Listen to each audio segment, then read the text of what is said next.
வணக்கம்.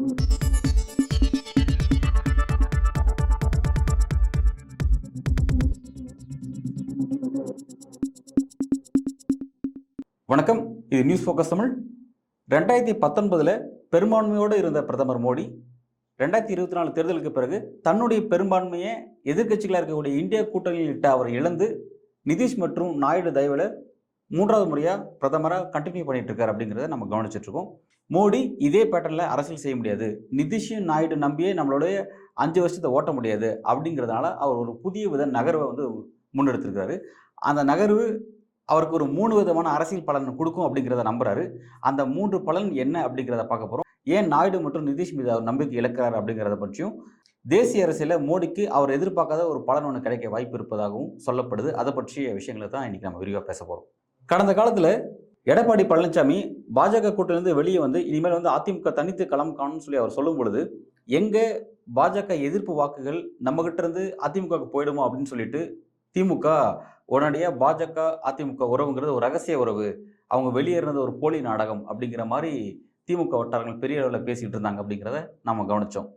அப்படிப்பட்ட ஸ்டாலினையும் திமுகவையும் இன்னைக்கு நாங்கள் பாஜகவோட கள்ள உறவு கிடையாது, ரகசிய உறவு நாங்கள் வச்சுக்கல அப்படின்ற அளவில் ஸ்டாலின் சொல்லக்கூடிய ஒரு நிலைக்கு எடப்பாடி பழனிசாமியில் தள்ளப்பட்டிருக்காரு அப்படிங்கிறத இன்னைக்கு தமிழக அரசியலில் ஒரு முக்கியமான நிகழ்வாக பார்க்குறோம். இந்த விஷயம் எங்கே டாக்கிங் பாயிண்டாக மாறுதுன்னா, மறைந்த முன்னாள் தமிழக முதல்வர் திரு கலைஞர் கருணாநிதி அவர்களுடைய அந்த 100 ரூபாய் நாணய வெளியீட்டு விழாவில் ராஜ்நாத் கலந்துக்கிட்டதுலேருந்து அந்த டாக்கிங் பாயிண்ட் வருது. இதை அதிமுக மட்டும் இந்த குற்றச்சாட்டை இபிஎஸ் மட்டும் வைக்கல, தேமுதிகவில் பிரேமலதா வைக்கிறாங்க, நாம் தமிழ்லேருந்து சீமான் போன்றவர்களும் இதை ஒரு முக்கியமான ஒரு விமர்சனமாக முன்வைக்கிறாங்க அப்படிங்கிறத கவனிக்கலாம். இப்போ இந்த விஷயத்தில் திமுக அந்த மாதிரி நான் உறவு எங்களுக்கு கிடையாது அப்படிங்கிற மாதிரி திமுக வட்டாரங்கள் முதல்வர் ஸ்டாலின் முதற்கொண்டு எல்லாருமே அதை தான் பேசிகிட்டு இருக்காங்க. அப்படியே இதுக்கு ஆப்போசிட்டில் பார்த்தீங்கன்னா பாஜக இதுக்கு என்ன ரியாக்ட் பண்ணுறாங்கன்னு பார்த்தீங்கன்னா, அந்த நிகழ்வு ஒரு அரசியல் சம்மந்தப்பட்ட நிகழ்வு கிடையாது, அரசியலுக்கு அப்பாற்பட்ட நிகழ்வு அப்படின்னு சொல்லி குறிப்பாக பாஜகவுடைய இணையமைச்சராக இருக்கக்கூடிய எல் முருகன் போன்றவர்களாம் கருத்து தெரிவிக்கிறாங்க அப்படிங்கிறது கவனிக்கிறோம். 2 வெவ்வேறு அரசியல் கட்சியில் பயணிக்கக்கூடியவங்க ஒரு புள்ளியில் இணைஞ்சாங்க அப்படின்னா, அவங்க இணைஞ்சதுக்கு பிறகு ஊடகத்துக்கு சொல்லக்கூடிய ஃபஸ்ட்டு பொய் எது அப்படின்னு பார்த்தீங்கன்னா, நாங்கள் அரசியல் பேசலை அப்படிங்கிறதான் சொல்லுவாங்க. இது காலகாலமாக எல்லா அரசியல் தலைவர்களும் பின்பற்றுறது. நான் அரசியல் பேசலை, அரசியல் பேசுவாங்க, வேறு என்ன பேசியிருப்பாங்க, நீ சாப்பிட்டேன் நான் சாப்பிட்டேன் வந்து பேசிட்டு இருப்பாங்க. பட் ஓகே, அவங்க அரசியல் பேசியிருப்பாங்க அப்படிங்கிறது உண்மையான விஷயம். அதை தான் இன்னைக்கு எல்முருகன் ஒரு பொய் பேசுறாரு அப்படிங்கிறது கவனிக்கிறோம். ஓகே, இப்போ சப்ஜெக்ட் வருவோம். கடந்த 2 நாட்களாகவே ஒரு முக்கியமான டாக்கிங் பாயிண்டாக தமிழ்நாட்டில் இருக்கக்கூடிய விஷயம் எதுன்னு பார்த்தீங்கன்னா, முன்னாள் முதல்வர் கருணாநிதி அவர்களுடைய அந்த நாணய வெளியீட்டு விழாவை அதில் ராஜ்நாத் சிங் கலந்துக்கிட்டாரு அப்படிங்கிற ஒரு விஷயம் ஒரு டாக்கிங் பாயிண்டாக மாறுது. அதை சுற்றி அரசியல் பேசப்படக்கூடிய ஒரு விஷயமா மாறுது. இப்போ இதில் ஏன் சர்ச்சைக்குள்ளான விஷயம் அது மாறுதுன்னு பார்த்தீங்கன்னா, அப்படிப்பட்ட ஒரு நிகழ்ச்சியினுடைய நாணய வெளியீட்டுக்கான அனுமதி கொடுக்குற அதிகாரம் ஒன்றிய அரசு கிட்ட தான் இருக்குது. ஒன்றிய அரசினுடைய நிதியமைச்சர் தான் அந்த அனுமதி கொடுக்கணும். அந்த அனுமதியை உங்களுக்கு கொடுத்துட்டாங்க. அந்த ஒன்றிய அரசின் சார்பாகவே ஒரு அமைச்சர் இந்த விஷயத்தில் கலந்துக்கிட்டதுங்கிறது ஒரு முக்கியமான விஷயம் மாறுது. சரி, அவர் கலந்துக்கிட்டு போனால் ஒரு மதச்சார்பற்ற தலைவர் கலைஞருக்கு ஒரு மதச்சார்பு கொண்ட பாஜகவுடைய ராஜ்நாத் சிங் அவருடைய நாணயம் வெளியிடுறாருன்ற அந்த அளவில் அது முடிஞ்சிருக்கும். ஆனால் அவர் அதை வெளியிட்டு போகாமல் அங்கே ஒரு நீண்ட உரை ஆற்றினார். அந்த உரை தான் சர்ச்சைக்கான காரணமாக மாறுது. அது மட்டும் இல்லாமல் கலைஞர் கருணாநிதியுடைய அந்த சமாதியெல்லாம் போய் பார்க்குறாரு. அங்கே அவருடைய திரைப்படங்கள் குறும்படங்கள்லாம் அவர் காண்பிக்கப்படுது. அவரை பற்றி ரொம்ப புகழாரம் பேசுகிறாரு. அவர் ராஜ்நாத் சிங் பேசின அந்த விஷயங்கள்லாம் சர்ச்சையாக மாறுது. அவர் பேசின அவ்வளோ விஷயங்களுமே பாஜகவும் பிரதமர் மோடியுடைய இந்த 11 ஆண்டுகால அந்த அரசியல் வரலாற்றிலே முரணானது. கலைஞருடைய துருவம் வேற மாதிரி இருக்குது, மோடி அவர்களுடையும் பாஜக அரசனுடைய துருவம் வேறையா இருக்குது. இது ரெண்டுமே கான்ட்ரவர்சியான விஷயங்களா இருக்குது. மொத்த முரண்பாடுடைய தொகுப்பு தான் அந்த ஒரு மேடையில் கூடுச்சு அப்படிங்கிறதா ஒரு சர்ச்சை நிறைந்த ஒரு விஷயமா மாறுது.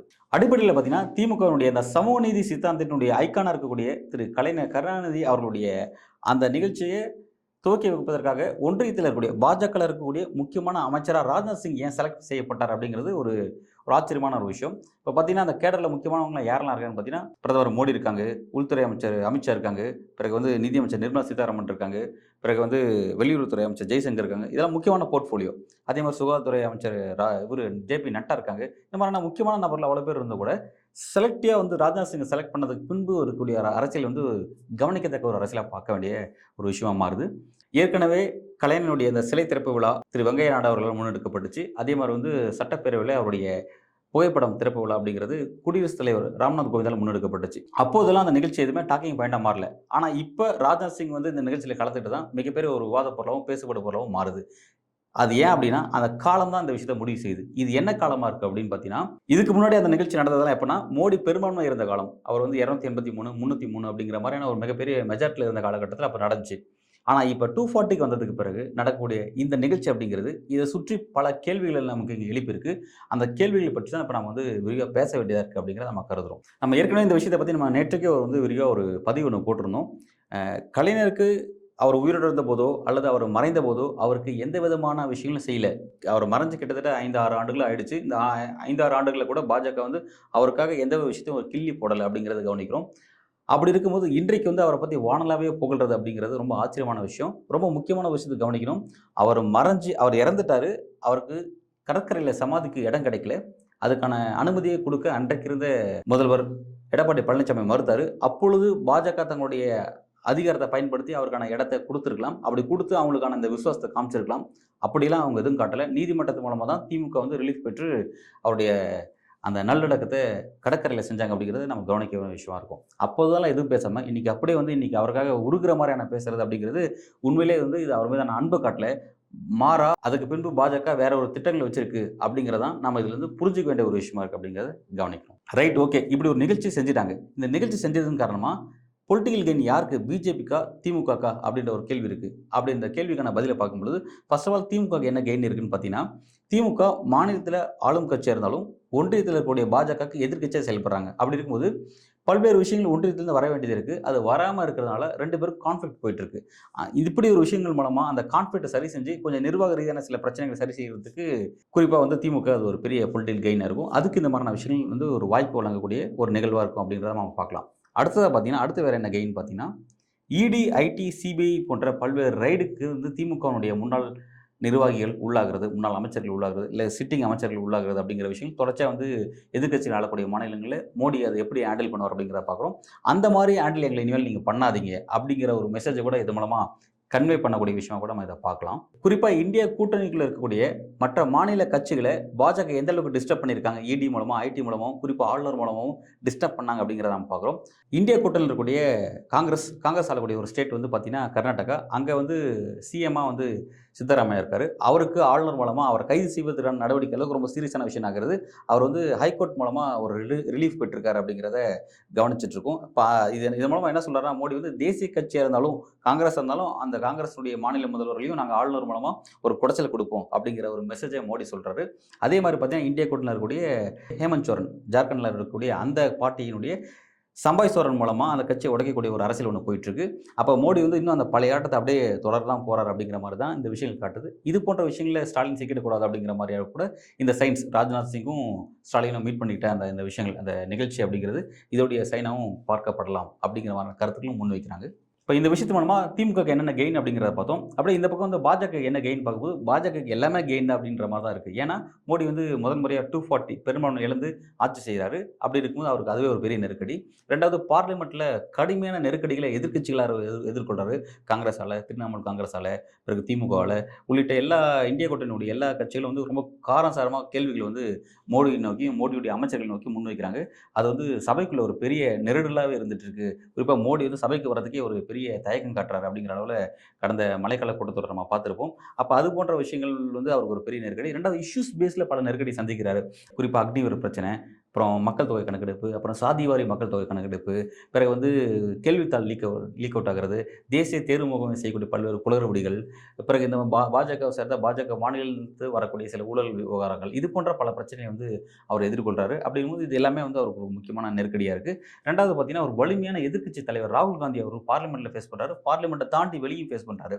ஒரு கேபினெட் அந்தஸ்துல இருக்கக்கூடிய ஒரு நபரா ராகுல் காந்தி மாறிட்டாரு. கடந்த 10 வருஷத்துல மோடிக்கு அந்த மாதிரியான ஒரு நபர் யாரும் இல்ல. இந்த முறை வந்து ராகுல் காந்திங்கிறது அவருக்கு ஒரு பெரிய நெருக்கடியா இருக்கு. 2வது ராகுல் காந்தி அங்க வைக்கக்கூடிய காங்கிரஸுமே அவருக்கு ஒரு பெரிய நெருக்கடியா மாறி இருக்கு அப்படிங்கிறத கவனிக்கிறோம்.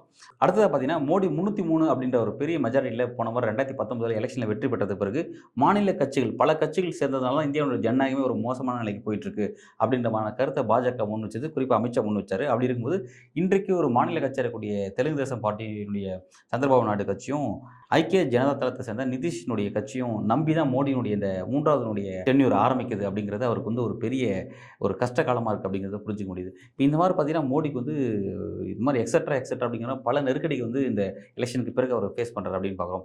அப்படி இருக்கும்போது அவருக்கு வந்து ஒவ்வொரு எம்பிக்கள் இருக்கக்கூடிய கட்சியுமே வந்து ரொம்ப முக்கியமான கட்சி அப்படிங்கும்போது, திமுக வந்து 22 எம்பிக்கள் வச்சிருக்கக்கூடிய ஒரு கட்சியா இருக்கு.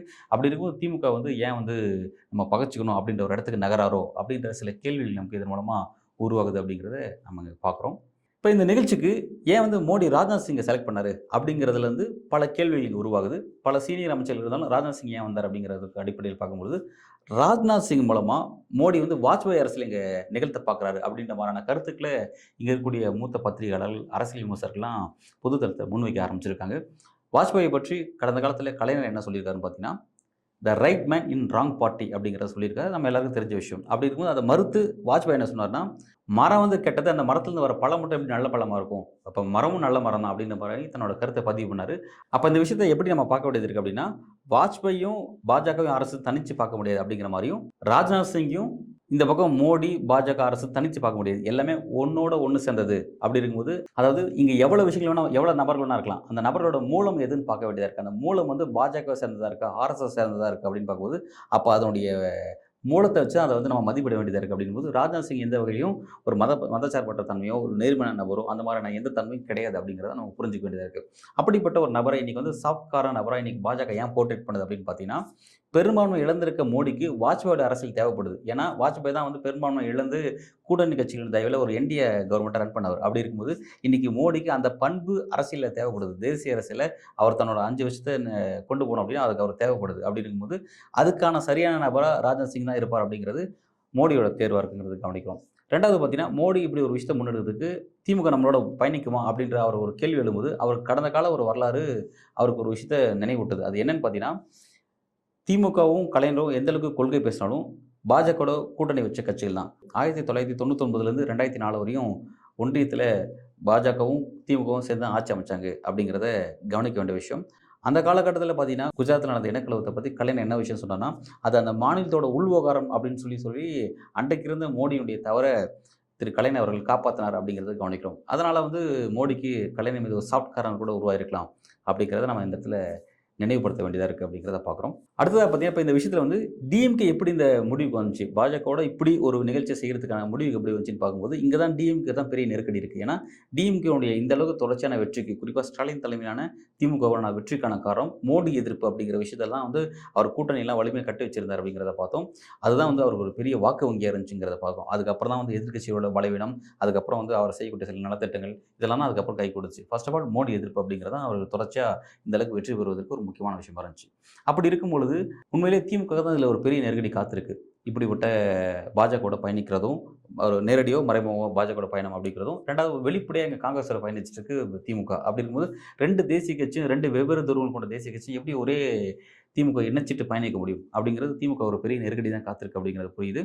பட் இந்த விஷயத்த மக்கள் கவனிச்சுட்டு இருக்காங்க. வரக்கூடிய காலகட்டத்தில திமுகவோட அரசியலுக்கு மக்கள் நிச்சயமா வந்து உற்று நோக்கி தான் அதுக்கான வாக்களிப்பாங்க அப்படிங்கிறத நம்ம கவனிக்க வேண்டிய ஒரு விஷயமா அங்க பார்க்குறோம். அடுத்ததா பார்த்தீங்கன்னா, தமிழ்நாட்டில நடந்த இந்த ஈவென்ட் இது வந்து தேசிய அரசியல்ல என்ன மெசேஜ் கன்வே பண்ணியிருக்குங்கிறது பேச வேண்டியதா இருக்கு. அப்படி பார்க்கும்பொழுது, இப்படி ஒரு நிகழ்ச்சி தமிழ்நாட்டில நடக்கும்போது, இது இந்திய அரசியல் என்ன விதமான தாக்கத்தை ஏற்படுத்துச்சுன்னு பார்க்கும்பொழுது, குறிப்பா மோடிக்கு பெரும்பான்மையை ஷேர் பண்ணக்கூடிய ஆந்திர ப ஓகே. மோடிக்கு பெரும்பான்மையை ஷேர் பண்ணக்கூடிய ஆந்திர பிரதேசமும், பீகாரும் இந்த நிகழ்ச்சி அந்த 2 ஸ்டேட்லயும் அதிகமா சோசியல் மீடியால பாஜகவுடைய ஊடகங்கள் வழியாக ஸ்ப்ரெட் பண்ணப்பட்டிருக்கு. பகிரப்பட்டிருக்கு அப்படிங்கிறத கவனிக்கிறோம். ஆல் ஓவர் இந்தியா ஃபுல்லாவும் பரப்பப்பட்டாலும், குறிப்பா இந்த 2 ஸ்டேட்லயும் அதிக அளவுல கொண்டு போய் சேர்த்துருக்காங்க அப்படிங்கிற ஒரு தகவல் வந்து வெளியாகிட்டு இருக்கு. அப்படி இருக்கும் பொழுது, அப்ப மோடி வேற ஒரு மெசேஜ் நிதிஷ்கும் நாயுடுக்கும் சொல்றாரோ அப்படின்ற ஒரு கேள்வி நமக்கு இங்க எழுது. உங்கள நம்பி நான் இல்ல அப்படிங்கிற மாரி எனக்கு வந்து இந்தியா கூட்டணியிலிருந்து இது போன்ற நபர்கள் வந்து எனக்கு நேரடியோ, மறைமுகமோ ஆதரவு கொடுக்க இருக்காங்க அப்படிங்கிற ஒரு மெசேஜ் அவங்களுக்கு சொல்றாரோ அப்படின்ற ஒரு கேள்வி நம்ம இங்க எழுப்ப வேண்டியதா இருக்கு அப்படிங்கிறத கவனிக்கிறோம்.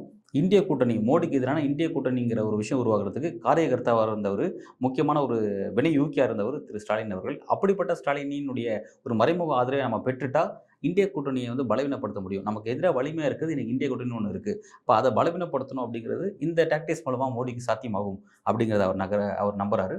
3வது ரொம்ப முக்கியமான விஷயம், வலிமையான எதிர்க்கட்சியான ராகுலையும், காங்கிரஸையும் மோடி வந்து பார்லிமென்ட்க்கு வெளியும் ஃபேஸ் பண்றாரு. அப்ப இப்படி ஒரு மூவ் எடுக்கிறது மூலமா இந்தியா கூட்டணியில இருக்கக்கூடிய முக்கியமான திமுகவ அப்படியே கொஞ்சமா அவங்கள சாஃப்ட் கார்னர் ஆக்குறது மூலமாவும், மத்த கட்சியில எப்படி சாஃப்ட் கார்னர் ஆக்குறது மூலமாவும் காங்கிரஸ தனிமைப்படுத்த விரும்புறாரோ? அரசியல் அரங்குல காங்கிரஸ தனிமைப்படுத்துறது தான் மோடியினுடைய ஃபர்ஸ்ட் வெற்றி. ஏன்னா காங்கிரஸ் இன்னைக்கு பெரிய பலம் பொருந்திய கட்சியா மாறதுக்கான காரணம், மாநில கட்சியினுடைய ஆதரவு காங்கிரஸ்க்கு இருந்ததுனால தான் காங்கிரஸ் வந்து இன்னைக்கு ஒரு வலிமையான ஒரு 100ங்கிற ஒரு எம்பி சீட்ட வந்து கைப்பற்றியிருக்காங்க அப்படிங்கிறத கவனிக்கிறோம்.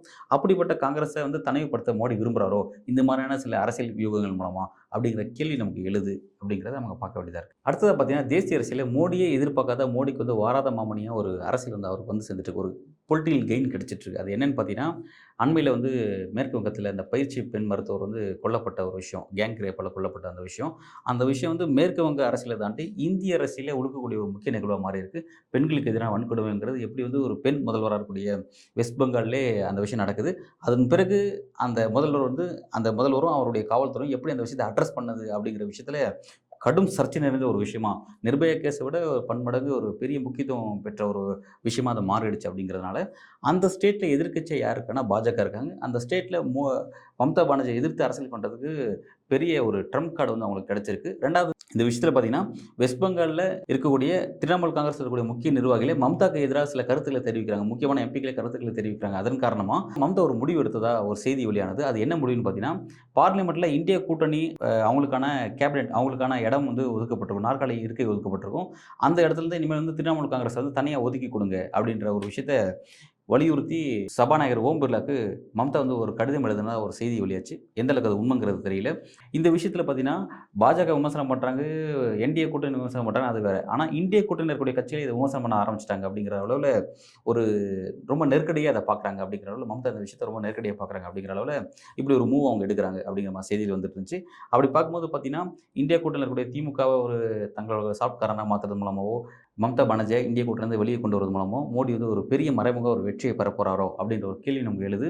எனவே வெஸ்ட் பெங்கால் நடக்கக்கூடிய ஒரு அரசியல்ங்கிறது ரொம்ப கவனிக்கத்தக்க ஒரு அரசியலை பார்க்குறோம். அந்த இடத்துல ஆளும் கட்சி தோத்து அந்த இடத்துல எதிர்க்கட்சிகள் ஸ்கோர் பண்ணாங்கன்னா, பாஜக அங்கே வெற்றி பெற்றாங்கன்னா, வரக்கூடிய எலெக்ஷனில் வந்து பாஜக அங்கே வந்து ஆட்சி அமைக்கிறதான ஒரு வாய்ப்பை அங்கே வந்து உருவாக்கிட்டாங்க அப்படின்னா, அது மோசகரமான ஒரு அரசியலை இந்தியாவுக்கு கொடுக்கும். ஏன்னு பார்த்தீங்கன்னா, பெரும்பான்மை இஸ்லாமியர்கள் வாழக்கூடிய முக்கியமான ஸ்டேட் வந்து வெஸ்ட் பெங்காலா இருக்குது. அந்த இடத்துல பாஜக தங்களோட மதவாத அரசியலை காமிச்சாங்கன்னா, அது ஏனைய இந்தியாவுடைய பத்தி எரியக்கூடிய மொத்த இந்தியாவே பத்தி எரியக்கூடிய ஒரு மோசமான நிலையில் கொண்டு போய் விடும் அப்படின்றதுனால, அப்படி ஒரு விஷயம் அங்கே நடந்துடக்கூடாது அப்படிங்கிறத நம்ம எல்லாரோட எதிர்பார்ப்பாக இருக்குது. பட் மம்தா பானர்ஜி அதை எப்படி கையாளுறாங்க அப்படிங்கிறத நம்ம பொறுத்திருந்து பார்ப்போம். கூடுதலா இன்னொரு விஷயத்தை இங்கே பதிவு பண்ண விரும்புகிறேன். ஆர்எஸ்எஸ்னுடைய நூற்றாண்டு விழா கொண்டாட இருக்கு. அதே மாதிரி மோடியும் தன்னுடைய அந்த இறுதி கட்டத்தை அவருடைய வயசு 75ங்கிறத அந்த அச்சீவ் பண்ண இருக்கிறாரு. அதன் பிறகு ஆர்எஸ்எஸ் வந்து அந்த தலைமையை மாற்றுறதுக்கான சில முன்முடிவுகளை எடுக்கிறதா சொல்லப்பட்டுட்டு இருக்கு. அந்த இடத்துக்கு வேற யாரையும் கொண்டு வராம, இப்போ இன்னைக்கு எதிர்க்கட்சிகள் எல்லாத்தையும் அணைச்சு கொண்டு போகக்கூடிய ஒரு தலைவர் பாஜகவுக்கு வேணும் அப்படிங்கிறதுனால, ராஜ்நாத் சிங் அந்த இடத்துல கொண்டு வரலாமோ அப்படின்ற மாதிரி ஆர்எஸ்எஸ் வந்து ஒரு கணக்கு போட்டுட்டு இருக்கிறதாகவும் சொல்லப்படுது. ஏன்னா, இன்றைக்கு கூட்டணி கட்சிகளை அணைச்சு கொண்டு போகக்கூடிய அந்த பண்பு வாஜ்பாய்கிட்ட இருந்த மாதிரி பண்பு ராஜ்நாத் சிங் கிட்ட இருக்கு அப்படிங்கிற மாதிரியான கணக்குகளை ஆர்எஸ்எஸ் போட்டுட்டு இருக்கிறதாகவும், அதை நோக்கி ஆர்எஸ்எஸ் ஒரு கணக்கு போடுவதாகவும் அரசியல் விமர்சகர்கள் பலர் கருத்துக்கு தெரிவிச்சிட்டு இருக்காங்க. ஓகே, எனிவே இந்த அரசியல்லாம் வரக்கூடிய காலகட்டத்தில் எப்படி நகருது? மோடி எதிர்பார்க்குற மாதிரி நிதிஷ் நாயுடு மோடியை கைவிட போகிறாங்களா? ஸ்டாலின்கிட்டேருந்து அவருக்கான அந்த ஆதரவு கிடைக்க போதா? இந்திய கூட்டணி பலவீனப்படுத்த போகிறாரா? அடுத்த கட்ட அரசியல் டைமென்ஷன்ஸ் எல்லாம் எதை நோக்கி நகர போகுது அப்படிங்கிறத நம்ம பொறுத்திருந்து பார்ப்போம். மிக்க நன்றி.